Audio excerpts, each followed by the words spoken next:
ఉందో ఆ కేసులోని ఆధారాలన్నీ భద్రపరచబడ్డ ఫోరెన్సిక్ ల్యాబొరేటరీని రేవంత్ రెడ్డే తగలబెట్టించిండు అని రాష్ట్రంలోని ప్రతి ఒక్కరూ ఇవాళ భావిస్తా ఉన్నారు. ఎందుకంటే ఒక నేరస్తుడే ఇవాళ ముఖ్యమంత్రి అయినాడు. మరి ఆ నేరస్తుడు సహజంగా ఆయననే హోంమంత్రి. ఆ హోంమంత్రి కిందనే ఉండేది పోలీసు వాళ్ళు. ఈ ఫోరెన్సిక్ ల్యాబ్ ఇవన్నీ కూడా ఆయన కిందకే వస్తాయి.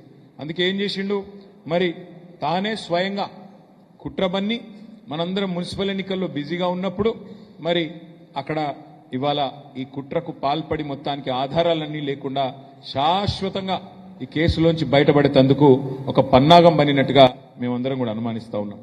నిన్న జరిగింది ప్రమాదం కాదు, నిన్న జరిగింది అగ్ని ప్రమాదం కానే కాదు, అనుకోకుండా జరిగింది అంతకంటే కాదు, ప్రకృతి వైపరీత్యం కాదు. ఆ మధ్యకాలంలో అల్లు అర్జున్ గారిది ఒక సినిమా వచ్చింది, జులాయి అని.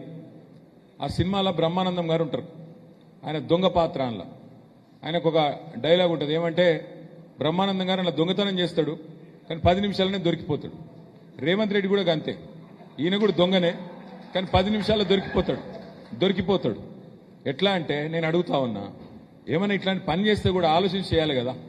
అగ్ని ప్రమాదాలు ఎప్పుడు జరుగుతాయండి రాష్ట్రాల్లో కానీ దేశంలో కానీ? ఎండాకాలంలో జరుగుతాయి. చలికాలంలో ఎక్కడైనా అగ్ని ప్రమాదాలు జరుగుతాయా?